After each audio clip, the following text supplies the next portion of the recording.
Hey guys, welcome back to Vertical Momentum. This is going to be an amazing episode. Guys, what is joy? We're going to show you how to become more joyful and live with joy. We're actually speaking with the ambassador of joy, and he actually is a podcast host. You probably see him on Fox, CBS, Forbes. He's everywhere. Just got an amazing new book we're going to be talking about. I can't wait to talk about that. So, Barry, brother, welcome to the show. Good day, beautiful, bountiful, beloved immortal beings, and good-looking people. Now, Richard, how can I make the categorical statement that all the tens of thousands, maybe even hundreds of thousands of people that will be watching and listening to us are all good-looking? Because by definition, if they tuned in to listen to Vertical Momentum and you, it means they're always looking for and finding the good in life. That's a definition of a good-looking person, looking for and finding the good in life. What a pleasure and a delight to be here with you and to share with all these wonderful beings. I love it, brother. So, first, before if I don't answer the question, because I do have a traumatic brain injury, I will forget. What is Barry's definition of resiliency? Let me tell you a quick story.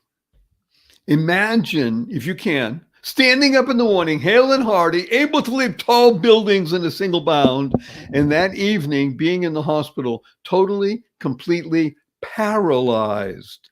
Not from an automobile accident, not a spinal injury, a rare disease, which I never heard of the day before, took over my body and rendered me a quadriplegic. Now, your audience knows what a quadriplegic is. A quad, paralyzed from the neck down. I could only communicate by blinking my eyes. I was 144 days in the hospital. I was 2 years in a hospital bed in my own home. I couldn't turn over by myself.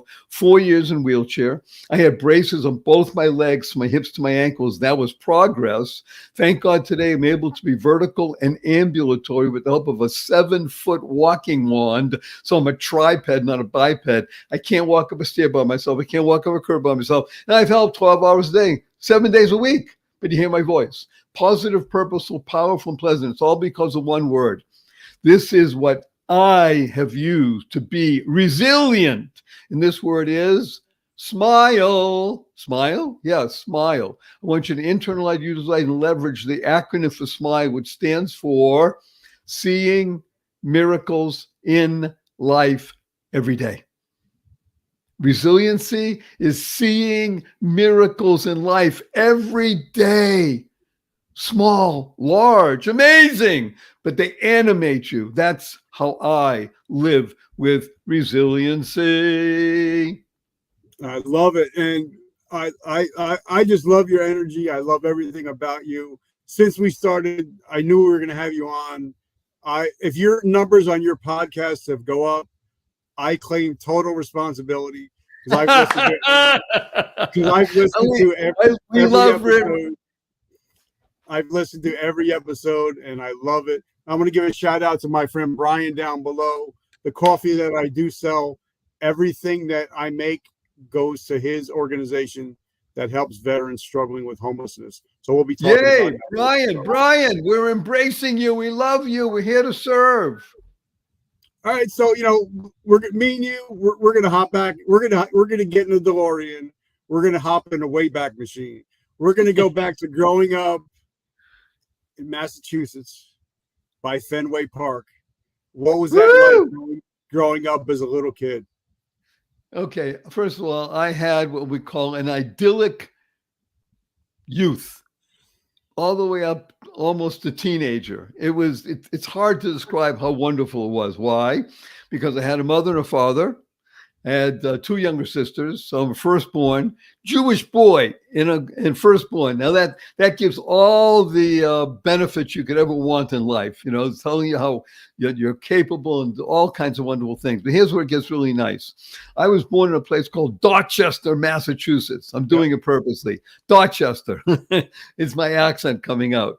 And at the age of 9, we moved to Brookline, Massachusetts. Now, Brookline is just adjacent to Boston.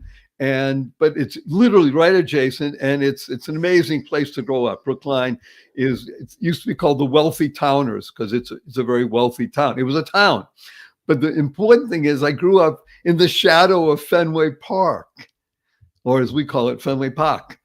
And I had one of the dream jobs of life.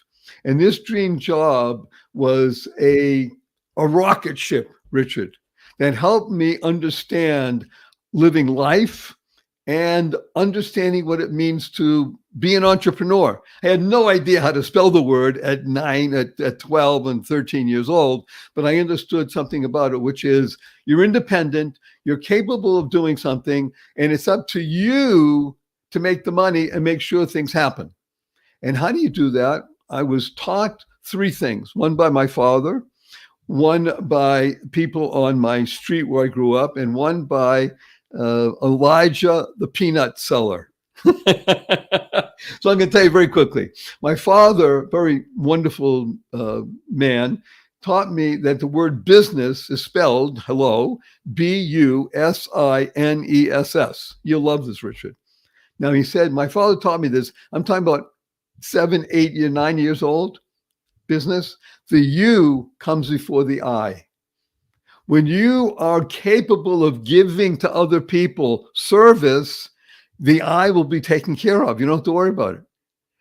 And he proved it to me because I grew up in Boston. Boston has snowstorms. It's not like New Jersey where you get, okay, you got snow once in a while. Boston is cold and snowy in the winter.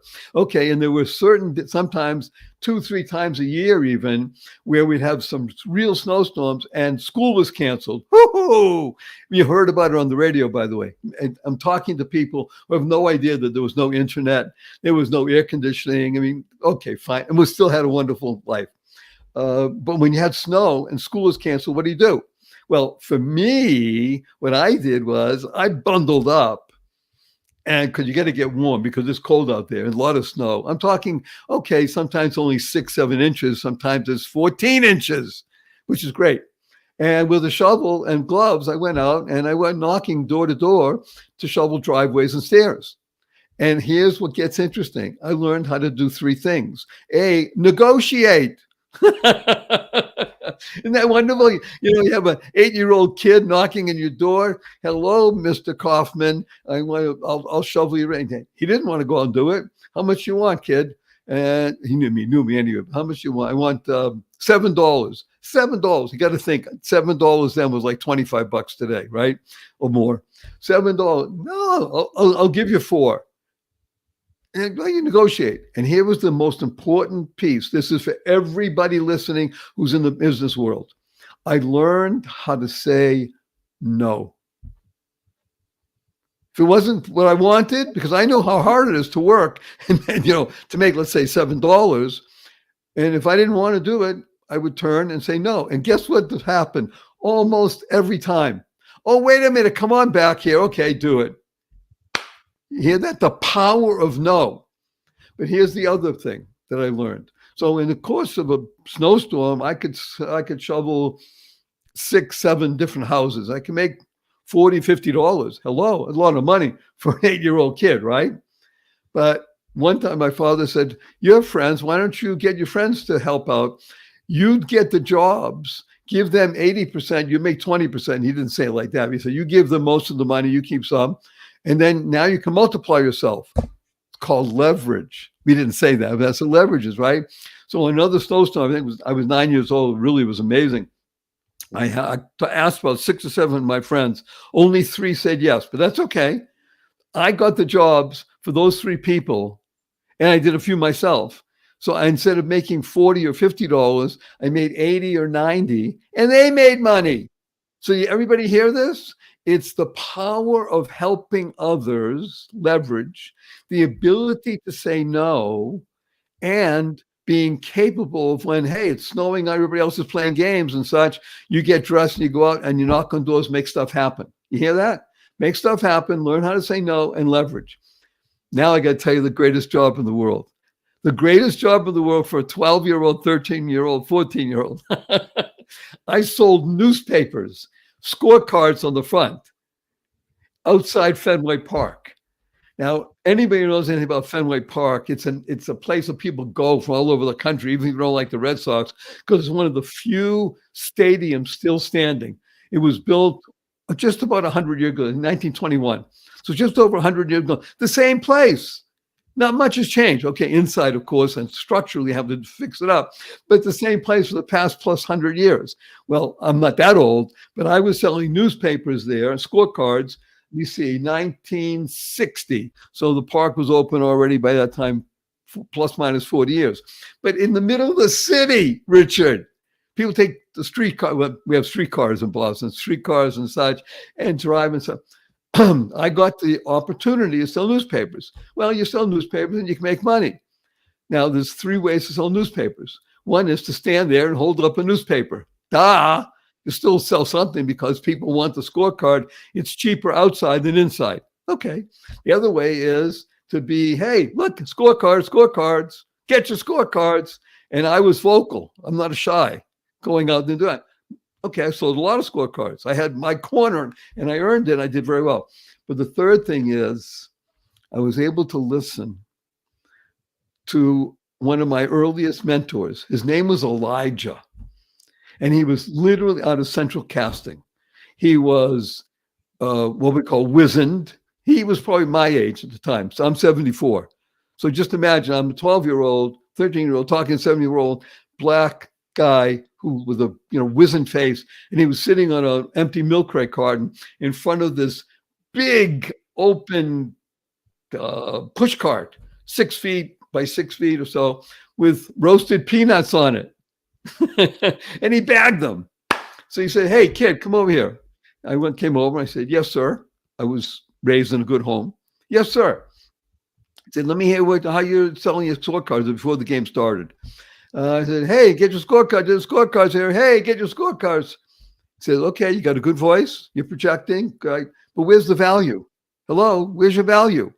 You hear what he said? He said, "Listen to this. Peanuts a dime, 3 for a quarter, 15 in the ballpark." Peanuts a dime, okay, 3 for a quarter. That's already some value, but 15 cents each in the ballpark. Well, hello. Let me hear you now. Tell me how much your scorecards. 8 cents. How much in the ballpark? 25 cents. Hello. Get your scorecards. Scorecards here. 8 cents here. 25 cents in the ballpark. I was the best salesperson, not just because I was vocal, because I used the lever that Elijah gave me to give value. And I would sell 120, 150 scorecards, but it gets better because I was out there and I'm speaking and I'm on the corner and everybody knew me after a few games, people came over and such. So all the guards at Fenway Park, this is the early 60s. It wasn't Fenway Nation like it is now, Red Sox Nation. Half the stadium was empty, but they let me in. I got to see Red Sox games for free for 3+ years in a row. I could sit anywhere I want. It was wonderful. Didn't cost anything. Is that heaven for a kid? Hello. But now it gets really fun. And again, this is for the entrepreneurs in the audience. So I'm going home telling my father and stories on Elijah and how we sell. And, I'm making some plus minus $20, $25 per game, by the way, for a kid, 13 years old. Then my father said, "Okay, talk about value. Scorecard, that's great. But how do you keep score?" "Well, they use a pencil." I said, "Do you think people carry pencils with them to go in the game?" Maybe, maybe not. I don't know. He said, "Well, let's do this." So he went to the store and he showed me, we bought long, let's say number 2 pencils, right? And guess what we did? He had a hacksaw. He cut them in half. So each pencil, I think it cost us 6 cents when you buy them by, gross, right? And now we cut them in half. You got a little pencil like you keep score at the golf course or the miniature golf. And now we're selling each half for 10 cents. Hello. We turned 6 cents into 20 cents. But what was the benefit? It's the value to the person. So now somebody buying a scorecard for 8 cents, but they always gave me 10 cents. Who wants 2 pennies? Some people did. Okay, but gave me 10 cents. And he said, "Hey, you want a pencil?" "Yeah, how much is it?" "Okay, it's 10 cents. 10 cents. So I got 20 cents. But you add it all up, it cost me what? It cost me 11 cents. So my father taught me the ability of business. The you comes before the I. What are you giving to people? How are you serving people? How are you benefiting people? And the I will always get taken care of. You'll get plenty of what you want. In this case, hey, I'm a kid. I want money and I want to go to the game. So I had an idyllic childhood. I learned lessons that I didn't even know at the time, but they were ingrained in me. So when I began to do business, it was always with these principles, even though I wasn't able to articulate them for 10 years later when I was in my early 20s and I started my first business as such. So I had a great childhood growing up in Boston, near Fenway Park, selling newspapers, shoveling snow, and having a wonderful family and then enjoying life to the full. I like that. I love it because my best friend is from Boston. Me and him, I'm a Lakers fan. He's a Celtics fan. I'm a Yankees fan. He's a Boston fan. I'm a Miami fan. He's a Patriot fan. So we have that rivalry, but we always have that love for each other. And especially because we know how hardworking the people of that area is. They're all hardworking. And they're just like New Jersey. England it's an amazing place. Yeah. And you think about sports teams so I grew up with the Celtics, a different era of Celtics, Red Auerbach. By the way, just as an important data point, I saw Ted Williams play one of his last games. I saw Carl Yastrzemski play in his, I think it was first appearance, maybe second appearance. So I grew up with Red Sox, with the Celtics, with the Bruins. And when the Patriots came to town, they were playing in a stadium at Boston University State. They didn't have Foxborough or anything like that. There was the Patriots. It was it was a different era. And it was rough and tumble. And it was great. I sold scorecards outside Patriot. Well, they didn't call it Patriot Stadium, but it was just a fun place to be, even in the winter. Now, being a Dolphins fan, I got to say that I respect Mr. Kraft so much. I think he's the best owner in football. That he does so much. He puts the you before the I in business. Even when COVID happened, he would go pick up PPE on his private plane, bring it back, give it to the locals and the local business people to keep everybody safe and healthy, and didn't ask for a penny. So I got to always say, I think Robert Kraft is probably the greatest owner in sports today.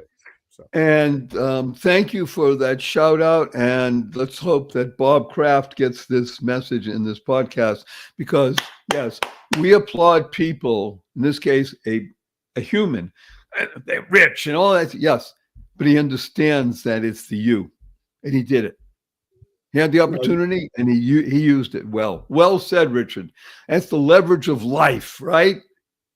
Yeah, and one of my mentors, Mr. Zig Ziglar, he always said that you can have anything you want in life if you help enough people get what they want. I am honored and privileged to tell you in one of my earlier podcasts that I had Zig's son on, and it was a great time together, right? Because yes, we're the same flesh and blood, Richard. See you at the top. That's where we are. And at the top, you can help a lot of other people come up and be at the top. That's what we're here for. So now tell us your first foray into entrepreneurship after you got out of high school. What did you do? So this is really fun. And it's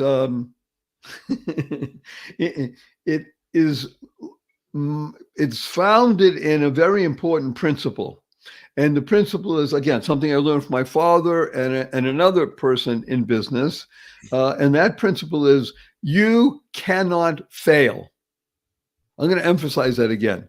They didn't tell me you'll always succeed. It was you cannot fail. You'll stumble. You'll fall down. You'll get in stuff that you had no idea about. But you won't fail. Failing is when you give up entirely and say, I can't do this anymore. I'm gone. We don't live that way. We live in the world of UP, as you said in the beginning of your introduction to your show. Never give up. Never, never. Now, UP, you have to understand, stands for unlimited potential. Unlimited potential. Before I answer your question directly, I will urge everybody to understand that I deal with the three fundamentals of life. And they are, number one, your life has purpose. You lead a purpose-driven life, which is what we're talking about. That's the essence of business. You go mad. Now, MAD stands for make a difference. The whole reason, by the way, to be in business is to make a difference. Yes, economically, you'll succeed, God willing. You'll make a difference with your money. You'll make a difference with your ability with service. You'll make a difference in the world by the way you think, speak, and act. And the third fundamental is to uncover the power and the secrets of everyday words and terms. Like we just said, up, unlimited potential. Smile, seeing miracles in life every day. Or as my 8-year-old niece tells me, Uncle Barry, can we spell smile S-M-I-E-L? I thought about it. I asked her, okay, why not? Sounds the same. Why not? I asked her, how come? She says, because then will stand for seeing miracles in everyday life. An 8-year-old. What was she doing? She was creating the kind of world that she wants to live in. Create stands for causing rethinking, enabling all to excel. It's the thinking process, that shift in perspective. And wonderful, Richard, I've been working with people for 42 years and helping them grow and things like that. And I can tell you 97.2% of all the people I've worked with drop the F in shift and the other stuff happens. So you got to be careful with your Fs. Keep them in place. So what is the issue here? The ability to visualize things. So I had a business that was called Fred. That was the name of the store. It was named, I was a kid, I think it was 19, maybe 20. And I had a girlfriend and she had a dog, a beagle named Fred. I thought it was a great name. So, and I was in the business of selling used Oriental rugs that had been made into other things like bags and hats and jackets. I mean, it was very cool. We were very, very hip, very cool. I had a store on Newbury Street in Boston. Anybody knows about Newbury Street today? It's the hippest street in the city. Even then it was very hip, but today it's like Rodeo Drive. And they opened up a 700 square foot store filled with all of these wonderful creations from old Oriental rugs, which we repurposed. And I had a small factory, opened up the store, and lo and behold, we were successful. Remember, you can't fail, but we were successful. And we had famous people from Boston. We had some famous people from the world of humor. Cheech and Chong. I don't know if anybody even knows Cheech and Chong. You can look it up. They came in and they bought hats. They were into hats. And they bought hats also for their manager and such. And so we had lots of celebrities. We were written up in Boston Magazine, and it was a great gig. It was absolutely wonderful. Matter of fact, it put me on the map nationwide of doing something that was different. Again, now, by this time, by the way, now you're in the early 60s, middle 60s, the term entrepreneur was becoming a word. And we were in the world of what we used to call the boutique world. So we were invited, and this is where it gets really fascinating. We were invited to go to the nationwide boutique show in New York City. Now, obviously, you pay for a booth, but you have to get invited. We got a discount because we're going to speak and such. And, oh, by the way, I'm going to interrupt myself. You ready? I'm going to interrupt myself, Richard. Speaking anytime you're invited is one of the most important things you can do for yourself, for your business, and for the people you serve. Speaking, learning how to speak, and learning how to speak in 5 minutes or less. Not what I'm doing right now. I'm going on because Richard wants me to tell a story. The point is, learning how to speak in a 5-minute segment.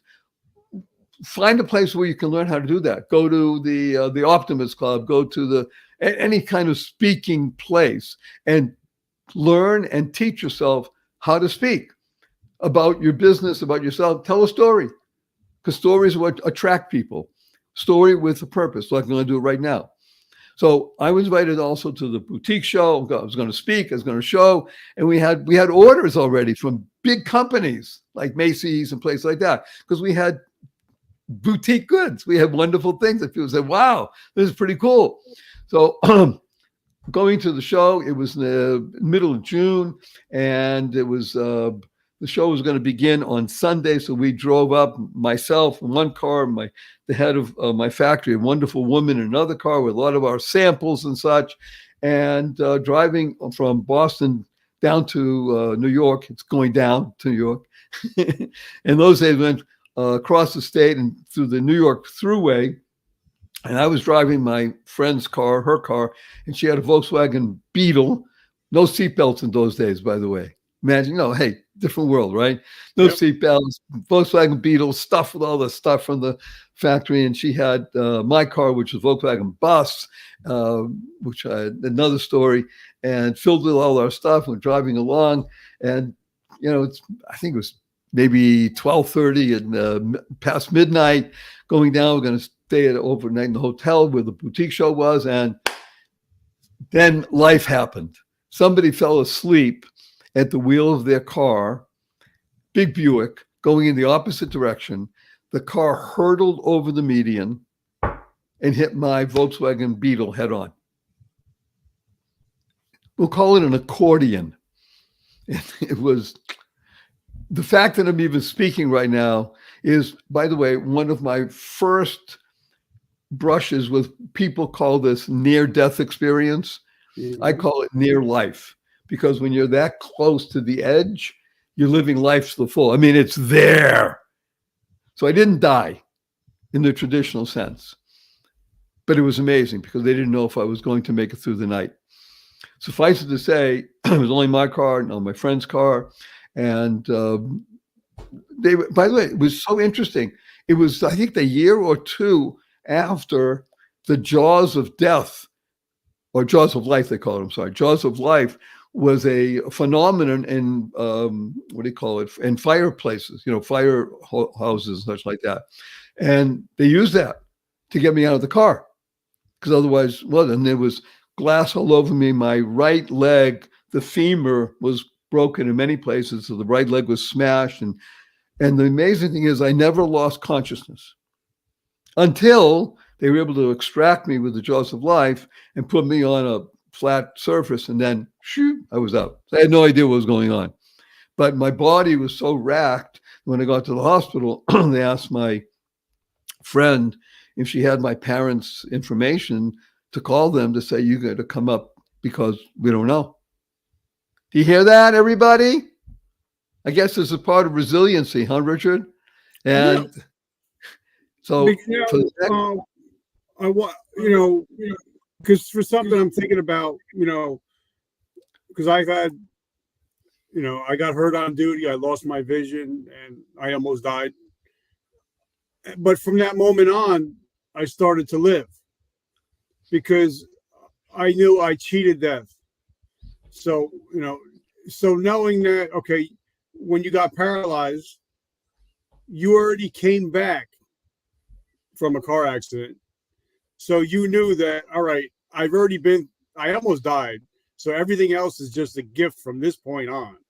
So I'm sure that because my mentor, Mr. Ed Milet, always talks about how things don't happen to you, they happen for you, and that everything is a teachable moment. So do you think that because of the car accident, you're able to get through the paralyzation? Richard Kaufman, everybody should listen to him regularly, which you do, because he understands it. Let me share with you a couple of wonderful insights, because you just mentioned the words. You cheated death. So cheat is an interesting word. Same letters spell the word teach.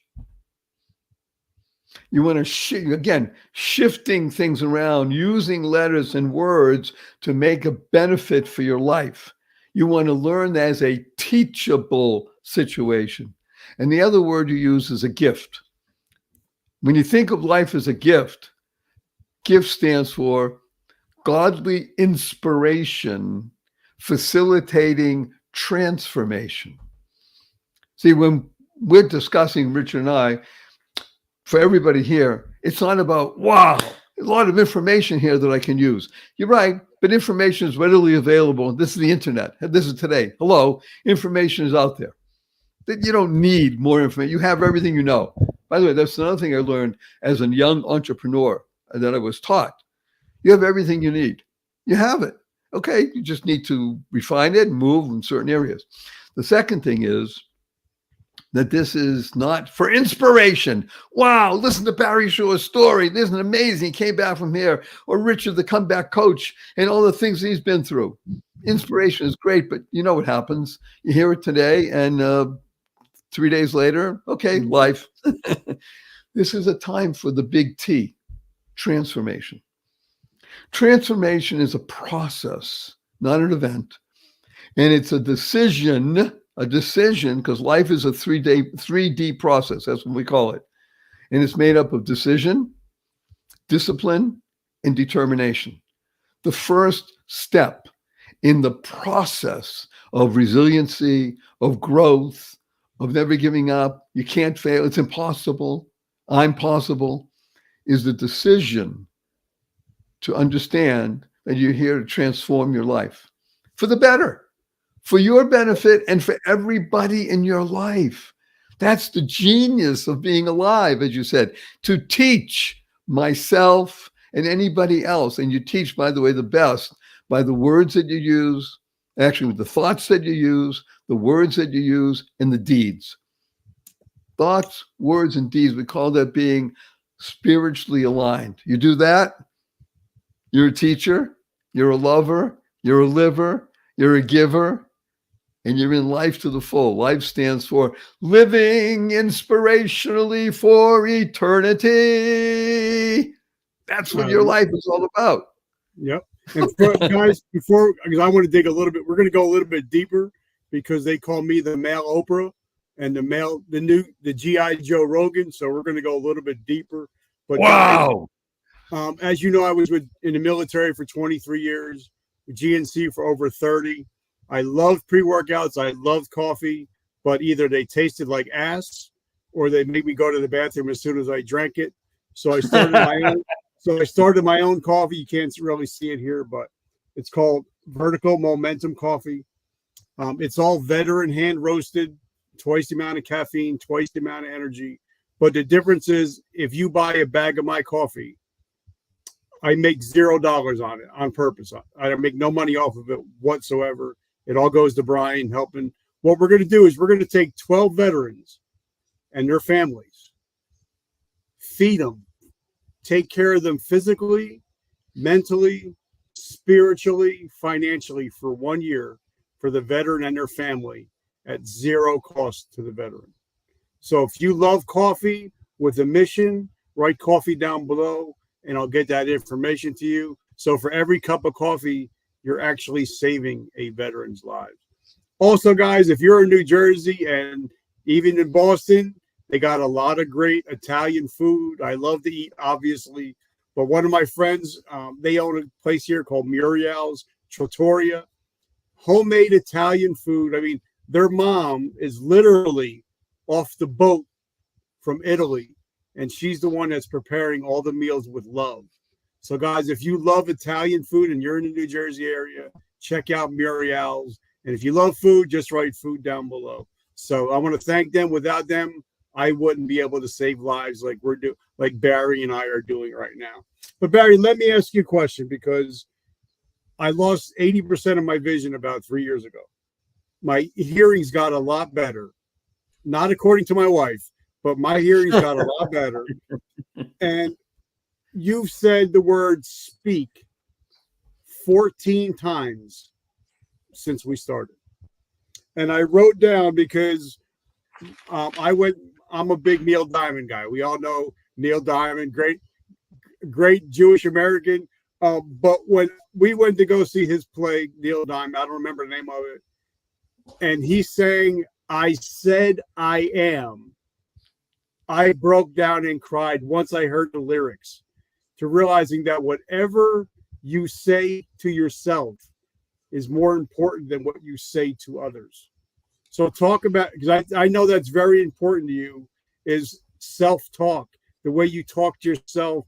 I think that's more important sometimes even than what we say to others. Barry, go ahead. I have two things before I go deep into the self-talk. One is, Richard, I love you.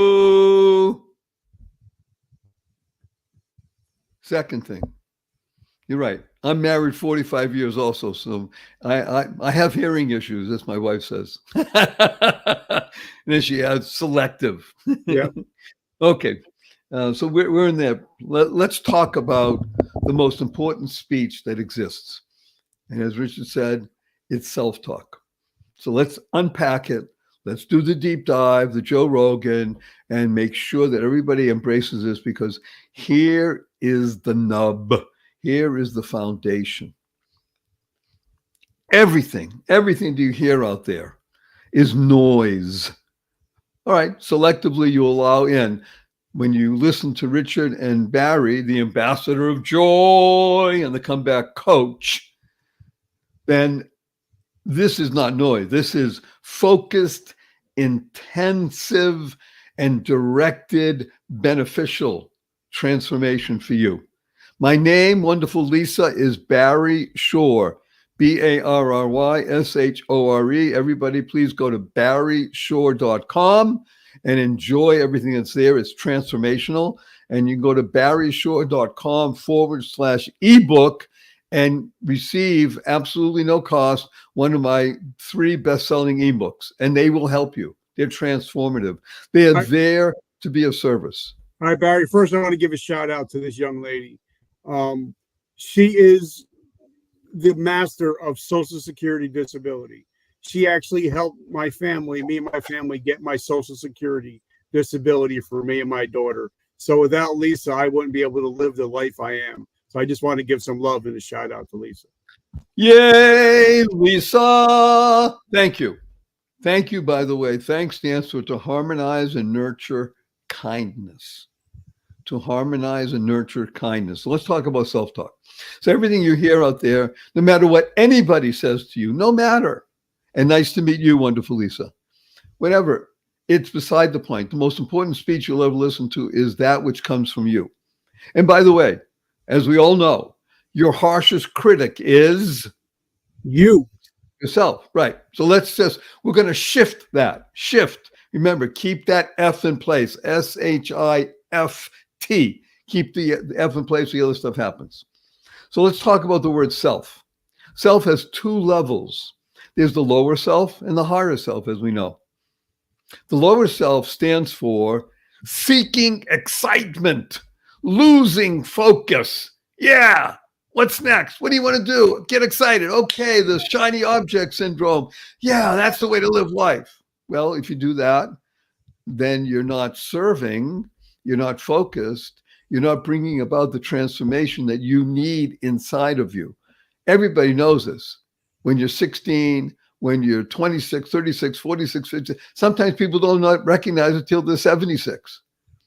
The lower self is all about seeking excitement, losing focus. We want to do a shift into higher self. Higher self means that you recognize you are a soul experiencing life fully. When you're shifted into that era, wonderful people, then you can now do the following. Here's the acronym for TALK. TALK stands for teaching always love and kindness. Self-talk. You're a soul experiencing life fully, teaching always love and kindness. Whenever you speak to yourself, I want you to think about your best friend.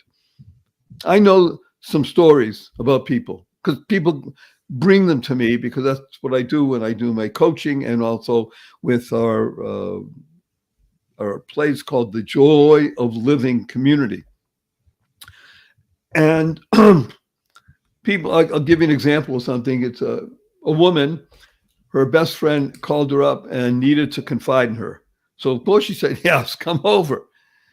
And now the woman comes over, her friend comes over, and she's there listening. And she made, my friend, who I've been working with and teaching and coaching, made a decision earlier on that she was going to become what we call an ear. You hear me, Richard? You're an ear. That's all you are. You're not there to judge, or you're just there to listen. So her friend came over and spoke to her, breaking down in tears. All kinds of stuff was happening in her life because a lot of stuff. It was 30, 40, 50 minutes, an hour. It's her best friend. She was there to listen. Towards the end, her friend asked her what she thinks. My friend, because I have coached her in this, said, I'd like to think about it. Can I do that? And we'll speak again tomorrow. Now remember this, instead of, well, here's what I think you should do, blah, blah, blah, blah, et cetera, because you're already formulating things in your mind. You want to think about it. It's your best friend. Her best friend was so relieved, was so happy. There was a hugging session, my friend said, for minutes, because she recognized that her friend wasn't just going to give her off the cuff stuff. So I shared with people. By the way, share stands for spreading happiness and rejuvenating energy. That's what you do when you share, spreading happiness, rejuvenating energy. I share with people the way you listen to your best friend and don't judge and don't come back quickly with, well, what about this? Is that? Who's your closest friend in the world? Should be yourself. As I said, oftentimes your harshest critic, we all know, is yourself. Move from the lower self into the higher self. When you recognize that you're a soul, and you're living for eternity, you're a soul experiencing life for eternity. That's the acronym for self. You're always giving over to yourself that kind of advice that you would give to your best friend. Okay, didn't go the way you wanted. What do we do about it? How do we fix that? In a gentle voice, in a loving voice, not the harsh, not the condemning voice that people are oftentimes used to doing. Isn't that right, Richard?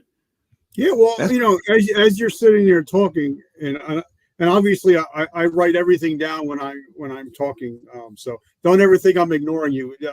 You're just saying stuff that I want to make sure that I hit. That's why I write stuff down. But you said something about listening, and I think the reason a lot of relationships fail, even with yourself, is because we don't listen. Like I had Mr. David Meltzer come on my show, and he's a billionaire, $20 billion company.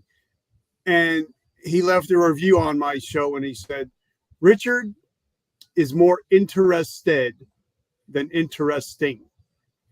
And I got aggravated. I got my ass on my shoulder. I'm like, what do you mean I'm not interesting? And I texted him and he's like, Dan Rather, Oprah Winfrey, Barbara, they're more interested in their guests than they are interested. And I was like, I get it now. So I think, like, I know I've had some conversations where I've talked to somebody, I maybe didn't say 5 words the whole time. And then I hear later, that was the best conversation I've ever had, is because I listen. I'd rather hear your bullshit than your eulogy. So to talk about the difference in hearing and active listening. So as we mentioned, I live with the 3 fundamentals of life, which enable somebody to be happier, healthier, and wealthier. The 3 fundamentals, again, are life. Your life has purpose. Recognizing that when you live a purpose-driven life, you go mad. MAD stands for make a difference. And the 3rd fundamental is to uncover the power and the secrets of everyday words and terms. Let's use the word listen. Listen is one of the more interesting, powerful, positive, purposeful, pleasant acronyms you can ever internalize, utilize, and leverage in your life. Listen has 2 aspects. The first is locating insightful, sustainable thoughtful energy now. How you like that one, Richard? Is that an acronym? Locating That's an insightful, acronym. sustainable, thoughtful energy now. I am privileged to teach a meditation process that I have learned from my master. She learned it from hers, going back, as she told me, this goes back over 3,200 years, passed along from master to pupil. Takes 2 minutes. 2 minutes in a person's life. And you do it twice a day. Because what you're doing is the foundation is based on the word listen, what we just said. Locating insightful, sustainable, thoughtful energy now. What you want to do is enlist, same letters as listen, enlist, because you were in the military, hello, enlist the quiet mind, which is going out there, but put it into the quiet mind. Move into the silent mind. By the way, silent, same letters as listen. What you just mentioned, Richard, about listening and maybe saying 5 words in a conversation, and says, wow, that's the best conversation I've had in a long time, is because the silent mind is where everything happens. For people to be able to move from the noise to a quiet mind into the silent mind and to be there. And we do all of this, by the way, in 4 conscious, loving breaths. It takes 2 minutes, and you do it twice a day, once in the forenoon, once afternoon. And here's where it gets amazing. You're shifting when you go in the silent mind, you do that for 2 breaths, and you're shifting that into what we call deeper listening. Deeper listening is locating insightful, sustainable, transformative energy now. You went from positive energy to transformative energy. And the result is that you open up and unclog the twin channels of giving and receiving, and you experience greater intimacy than you've known in years. What we call reigniting the electric touch. Watch this. Bing! That all happens in 2 minutes, in 4 conscious loving breaths, because we started with the foundation called listen. Locating insightful, sustainable, thoughtful energy now. Moving to enlist, same letters, the quiet mind. Moving into the silent mind. Silent is the same letters as listen. And in the silent mind space, you literally transform yourself. You open up and unclog those 2 muscles. A lot of people have a giving muscle. The receiving muscles is clogged, or vice versa. You want to become flow, then you become a spark.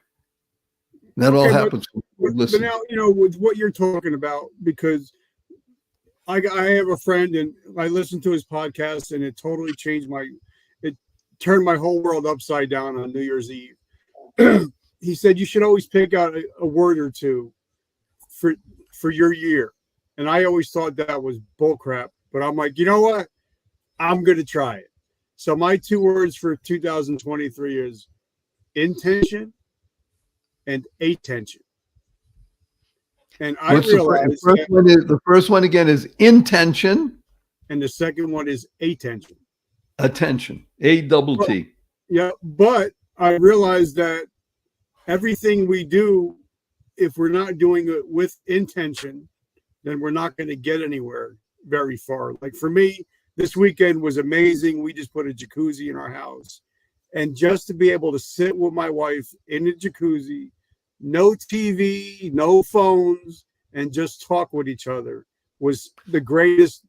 I actually prayed out to God. I said, Lord, I cannot be any more happier than I am at this one moment in my time.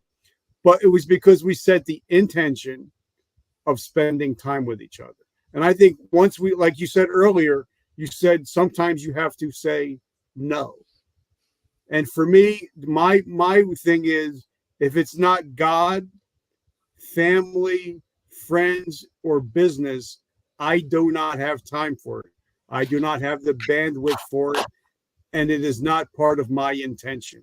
So talk about intention, and in the social media realm, attention. First of all, thank you. Thank you. Thank you, Richard, for the opportunity to do what we're doing right now. I trust that people are benefiting from this. We've seen a number of people have sent us messages and such, and they're listening. And we're going to talk about these two wonderful words. You see, the genius of words is that they, when you think about them and then you articulate them and you act in that space, and you're literally, what you're doing is you're activating the process that's in your mind. You're bringing it into the world. That's called manifestation. Big word, you're manifesting. So let's talk about intention and attention. Thank you, Lisa, for that wonderful shout out you just gave. Remember, every time you use the word talk, talk stands for teaching, always, love, and kindness. That's what your speech is all about. To yourself, your family, your friends. I need to share a football story, though, with you. May I share a football story with you? Of course, I'm a big football guy, so. That's why I'm sharing it. Okay, look at the smile on his face, everybody. This goes back to another era in America and in football. And it involves one of the greatest people that I learned a lot from just listening to him and reading some things. Coach Lombardi, which, thank God, you win the trophy. It's the Lombardi Trophy of the Green Bay Packers. And the story may be apocryphal, but I think it's real. He had a particular player who was really gung-ho. I mean, this player wanted to do everything and as good as he possibly could. It was wonderful. He had intention, he had attention, such that, and he wanted to do certain things. And the coach had told him that on a particular day that he needed to do something else that was going to help the team, but it was not exactly in the playing area at the moment. And he said, just want to let you know, Coach, Packers, number one in my life. That's it. I am dedicated. Number one in my life. Coach said to him, we need to shift your perspective. This is where I learned shift from, by the way. You got to shift your perspective. It's God, family, Green Bay Packers, in that order. Whoa, what a lesson. Because people think, yeah, it's my business. This is the thing. This is a great focus. This is where I am. God, family, Green Bay Packers. You just said it, Richard. God, family, business, friends, etc. When our priorities are in place, when our path is laid out, and we've chosen, part of intention is choose, I call it choice, right? You choose intention, and then you give attention to something. So I want to share an insight with people I think you'll love. And if you don't, that's okay. I do. People say often, let's say comes the weekend or a particular day, or Saturday, Sunday, whatever your particular time is for what people call unplug. They want to unplug from the social media, the outside world, whatever it is. That's the term I hear oftentimes, right? Have you heard that also, Richard? Yeah. I want to unplug. Yeah. So I want to share with everybody, I want to shift your perspective that I think you're going to like. What I urge people to do that will listen to me is to plug in on a higher level. In the higher level where you plug in, yes, may not have social media. That may not have the constant blare of a television or a radio or whatever the outside process is. But when you're unplugging from something, you're pulling away, okay, it can work. There's no question. If I urge you, though, to plug in, you say, I want to plug into a higher realm. I want to plug into the higher self. Remember, higher self is recognizing you're a soul experiencing life fully. At that point, you don't even have to think about, well, know this or know that. It's not there because you have your priorities. I'm a soul experiencing life fully. How does a soul behave? Well, a soul works with a soul mate, works in a way that is talking always, teaching always love and kindness. What a way to live. And by the way, I urge people to do that plug into the higher realm. Sometimes people have to begin with 5 minutes of that, Richard, and then maybe 10 minutes, then 20. To do an entire night and day or an entire day without all that stimulus, it's a process, not an event. So when you process yourself to plug in to the higher realm, make it gentle for yourself. Start with some period of time, 15 minutes, 20, 30 minutes, whatever. And then you'll want more because you're going to recognize that at that level, you are in the higher self realm. And everything, you hear this, Richard? This is Zig Ziglar speaking now. Everything flows. Everything. May I leave you with a fascinating little story? Sure. I presume that you have a garden somewhere near your house. In my backyard.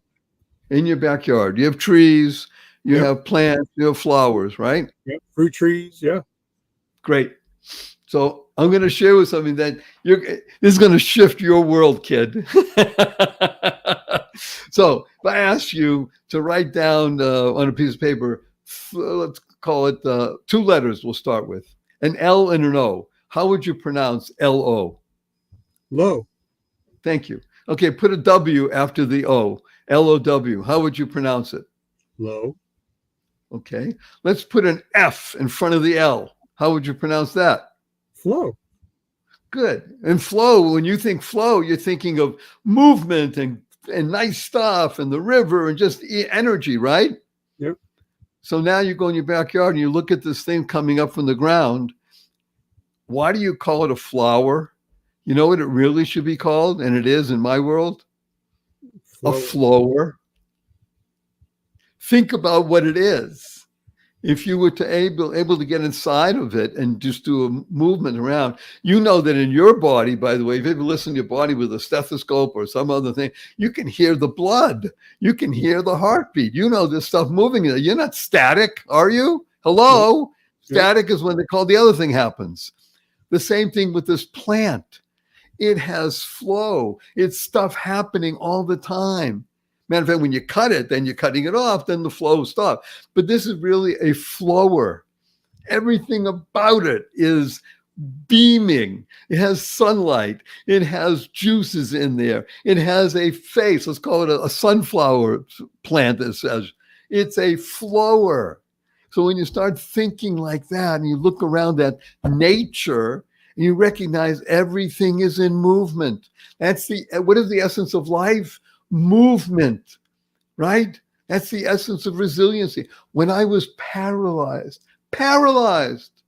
completely from the neck down, nothing in my body moved. Well, that's a difficult state to be in. Matter of fact, when I do seminars, I did one recently. I had 1,172 people there. A lot of hugging, a lot of stuff and questions and all. It was great. But I urge everybody, let's do an experiment, an exercise. And you can't do this in more than 8 seconds or you'll freak out. What's the exercise? Lie down in bed, you're going to sleep, on your back, arms at your side, just breathing gently. And for the next 8 seconds, you're going to communicate with your body. You're going to talk to your toes. And you say, toes, wiggle. And they don't wiggle. Feet, move. They don't move. You're being Barry Shore for the moment. Legs, move. They don't move. Fingers, move. They don't move. Arms, move. They don't move. Body, move. Doesn't move. Again, do that for 8 seconds only, because if you do it for more than that, you freak out. That was me for years. You're a flower. You're a human flower. Let's put aside that word of flower. I don't know where it comes from. It's flower. You just proved it to me, Richard. You love it? Yeah, so I urge definitely. everybody, do the exercise. no more than 8 seconds. Recognize that you flow and everything around you flows, and that you want to plug in to that higher realm, that flowing realm, whether you do it for 15 minutes, 30 minutes, as Richard said, a whole day, hours at a time, for yourself and your surroundings, other people, the people that you love. Then you're living in self, the higher self, self-talk. You're a soul experiencing life fully. All right, so let's hit on what you just said. If I'm talking to Barry Shore on my show, I'm not thinking about what I'm going to have for lunch. I'm giving 100% intentionally to the thing that I'm doing at that moment. If I'm on my phone and my wife says, "Hey, Rich," I put my phone down, take off my glasses, and look in her eyes and pay attention to her 100%. I think if we can start living more intentional, and even if, like you said, you unplug, but I'm going to Great Adventure with my kids tomorrow, I'm going to be there 100%. I'm not going to think about business. It'll take care of itself. But I think if we can be in the moment, live in the moment, because somebody once told me, and I wish I remember who it was. He says, yesterday does not exist. Tomorrow I can't touch. The only thing I can touch is this moment right now. So talk to us a little bit about being in the moment. Woo! First of all, Richard, I am so enjoying this, and I trust you are as well, and the people listening, and there's benefit here, because let's talk about practical stuff. I mean, stuff you can do right now. You don't need fancy equipment. All you need is you. Yeah. I'm going to do two practical things you can do right now to live in the moment. I want to begin with a preface, and I call it the N-word. Barry Shore is going to talk about the N-word. And this N-word is going to help you live, as you just said, in the moment. And the N-word is now. N-O-W, now. There's a great phrase that I use. Oftentimes people laugh, and it helps a lot. Later is the first step to never. Your wife asks you to do something. Your friend asks you to do something. Somebody asks you to, and you say later. I'll do that later. It's the first step to never. It may get done, but it doesn't have immediacy. You can't give it your intention and your attention. So learning how to live in the now, and if somebody asks you to do something and you can, it's better to act upon that now. It will make a shift in your perspective, will help you. And if you cannot do it now, better than saying later is what? Saying, I'd love to work with you and help you right now. I can't right now. Is there a time we can? In other words, make something concrete, definite, and real. You can even say no. Better to say no than yes and do it later, because that's the wrong mindset. We want to live in the moment, use the N-word, now, N-O-W. Okay, two very practical things, two quick tips. Here we go. One of them is going to shake your world. The other was easy. The first one is so easy. And this is what I share with people. I teach it, and it makes a difference for people. Remember, you're a mad person. You want to make a difference in the world. 3 times a day, conscientiously say the two most powerful words in the English language. Consciously and conscientiously. And these 2 words are, thank you, thank you, thank you. Thanks stands for to harmonize and nurture kindness. You hear that? The Dalai Lama has been quoted saying, and I read in his writings, be kind whenever possible. And he says it's always possible. To harmonize and nurture kindness. I'll give you an example. You go to a coffee shop, you order a fancy latte, you sit down, someone brings it to you. What do you say? Thank you. You go to the coffee shop, you order a fancy latte, a few minutes go by, nobody brings it, you go to the counter, say, I'm sorry, we forgot, we're busy, we'll bring it to you. And you sit down, a couple more minutes go by, you still say thank you. You're walking out of the coffee shop. It's raining out, Richard. Somebody holds the door open for you. What do you say? Thank you. You're walking out of the coffee shop. It's raining out. Somebody slams the door on you. Remember, you trained yourself. You say, thank you. You're in traffic. You're late for an appointment. Somebody cut you off. What do you say? Thank you. You get in the middle of the night and you stub your toe and it hurts. You say, thank you. To harmonize and nurture kindness 3 times a day from now, the rest of your life, consciously and conscientiously say thank you 3 times a day. That's first practical tip. You ready for the second? Oh, yeah. Bring it. Here we go. Learn to love dog poop. Did Barry Shaw just, that's right, Richard. Did Barry Shaw say, learn to love dog poop? What is that all about? Again, we deal with acronyms because acronyms, we open up the power and the secrets of everyday words. And so everybody knows what dog poop is, right? What are you talking about, Barry Shaw? Loving dog. Yes, here's why. Dog poop stands for doing of good. Power of one person. If you knew the power that you really had, you would never speak to yourself in anything other than warm, loving, kind terms. You don't think you have that power. You don't think you have the same power as Nelson Mandela. You don't think you have the same power as Mother Teresa. You don't think you have the same power as Elon Musk. You don't think you have the same power as any being that you can imagine and what you thought was powerful. You do. You do. You do. When you understand that, internalize, utilize, and leverage that you are powerful, positive, purposeful, and pleasant. And then you can tap into that. And then you can reach out on one hand to one friend, to Richard, on the other hand to Barry. And you use your teaching, always love and kindness, and you reach out to 2 people who reach out to 2 people, reach out to 4, to 8, to 16, to 32, to 32, to 64, to 128, et cetera, et cetera. Positive, purposeful, powerful, pleasant energy cannot be stopped. There is no obstruction to it in the world. There is no anything that can stop powerful, positive, purposeful energy. You have that power. So next time you walk by dog poop, you're with a friend, you say, oh my gosh, I just learned how to love dog poop. And I said, what are you talking about? So I was on listening to Barry Shaw on Richard's show, and this guy is crazy. He wants to teach the world how to love dog poop.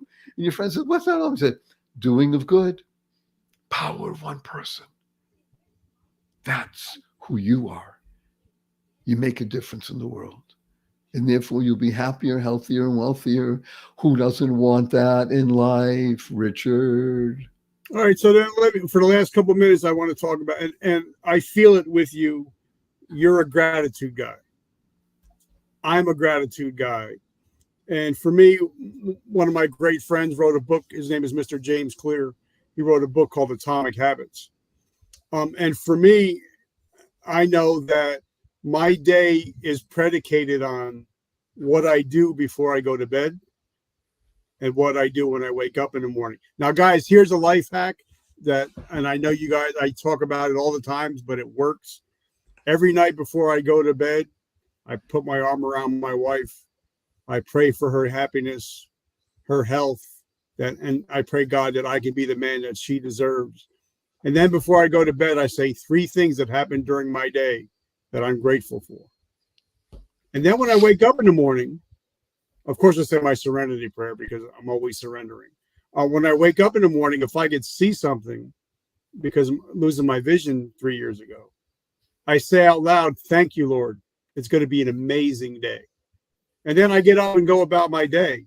But if those 2 things keep me grounded. So talk about your nighttime and your morning ritual, how it sets up your day. Oftentimes in life, somebody, everybody knows what a golf course is, tees up so you can hit the ball 400 yards straight on a 425-yard course. That's what you just did, Richard. And the golf ball was larger, so I couldn't miss it, and it went sailing and out 25 yards from the pin. So I'm going to hold something up. So if you're watching, you can see this. If you're listening, then you'll have to believe us. This is the cover of my latest book, and it's titled "Oh Shift." And use Scrabble tiles for spelling out OOH and then SHI, and the F is just below the line with the T, because you got to keep your F in place. This book, the beginning of it is dedicated to James Clear. This is what I call the companion volume to Atomic Habits. If millions of people have the book Atomic Habits and listen to James because he's absolutely fabulous and spot on, this is the companion book. Once you do your Atomic Habits and you do your O Shift, life becomes, you're flowing. You're a flower. And it's specifically, Richard, in these 2 times, what I call the 3 to 5 minutes before retiring, the night, and the 3 to 5 minutes in the morning. The next book coming out is about the Big Bang. Everybody knows what the Big Bang is, right? Yep. It was a point in time, and the first 180 seconds, is according to scientists, the first 180 seconds brought about everything we see, and it's still happening. But the first 180 seconds was the key. So the first 180 seconds of your life, when you open your eyes and you're able to move. Remember, for Barry Shore, he couldn't move for years. The ability for me to sit up, put my feet over the edge of the bed is enough for me to shout, "Joy," in the morning, which I do, and my wife hits me every day. Okay, that's fine. And going to bed at night. So in the book, Oh Shift, we discuss and we do the picture, that great iceberg. Everybody knows what an iceberg is. We all know intellectually that there's only 5, maximum 10% of the iceberg above the waterline, correct? And 90% is below. That is the difference between our conscious world and our subconscious world. And our subconscious world is where all the dynamic, beneficial, positive, purposeful, powerful, pleasant energy resides and influences who we are. So as you mentioned, Richard, being able to articulate things as you are going to bed and urging your subconscious to work on any issue. You think you have a problem, you think you have an issue, whatever it is, just give it over to your subconscious and practice it. Again, my book is available for free, no cost, as an ebook. Get it. Go to my site. You got it. barryshore.com/ebook. Get the book. It's transformational. It's the companion volume to James's book, Atomic Habits. You give over what you need to the subconscious. Now, this takes time. It's a process, not an event, and everything will work.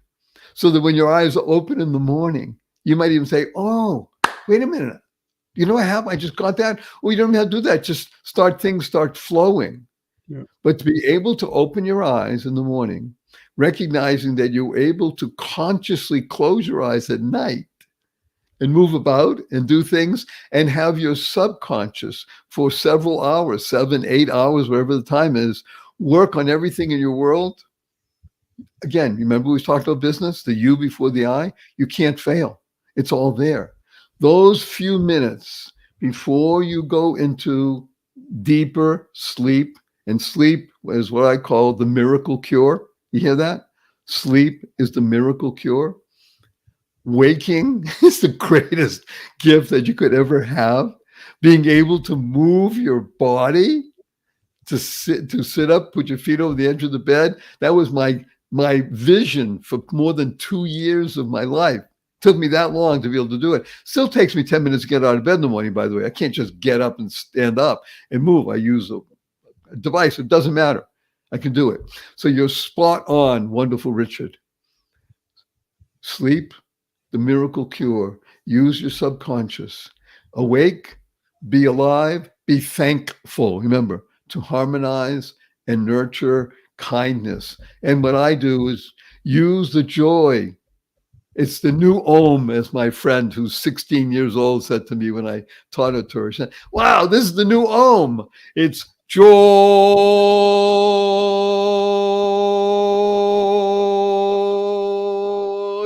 Because joy is an acronym that I want you to internalize, utilize, and leverage. Ready, Richard? Yep. Joy stands for Journey of You. Journey of You. That's what all this is about. So we thank you. We love you. We urge you to share this with at least 5 people. Hundreds of thousands of people will be listening, and then have those 5 people share it, because you're going to learn to love dog poop. So how do we find your book, and how do we find your podcast? Go to barryshore.com, BARRYSHORE.com. Lots of wonderful, useful, transformational processes there, especially the podcast, as wonderful Richard has pointed out. To get a no-cost copy of one of my 3 best-selling books, The Joy of Living, or the acronym book, or O-Shift, just go to barryshore.com/ebook, and it's yours for free. You get choice of one of the 3, and you can always, of course, buy them on the site as well, but if you want a physical copy. So that we're here to serve. That's what we do, just like you did, Richard. 43 years in service, and now continuing in service. Well, when I get the book and I read it, I want to have you back on, because I feel we can go for hours and hours and hours. Woo! So You're guys, wonderful. make sure you go to barryshore.com. Also, make sure you check him out on LinkedIn. Make sure you check him out on Facebook. He's everywhere, very affable. I sent him a message, boom, 5 minutes later, he's messaging me back. So make sure you check him out. Also, guys, like I said, if you love coffee, make sure you get the coffee. If you just need help, I'm here for you always, because I'm a big Joel Osteen guy, and he says that it's our choice to be a victim or be the victor. So, guys, if you're watching that, you guys are victors. You're no longer victims. So, Barry, I just want to say, brother, thank you so much. I'm truly humbled and grateful for your friendship. Let's do 2 things, if we may. Let's do a hug with everybody, and I'll tell you what hug stands for, and a quick blessing. Can we do that? I love it. Okay, so hug stands for heartfelt, unlimited giving. HUG, heartfelt, unlimited giving. Okay, on the count of 3, wonderful Richard. 1, 2, 3.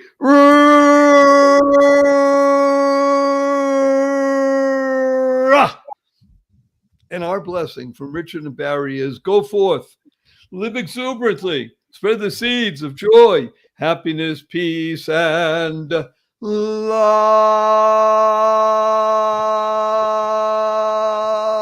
Go mad. Go make a difference. I love it. So, guys, remember, vertical momentum, the only way to go is but up, and I will catch you guys later. I got 2 more amazing interviews coming up today, so it's going to be fire. And if it's anything like this, I'm going to have to go to bed early to get so I can rejuvenate. Barry, brother, have an amazing week. Thank you, wonderful Richard.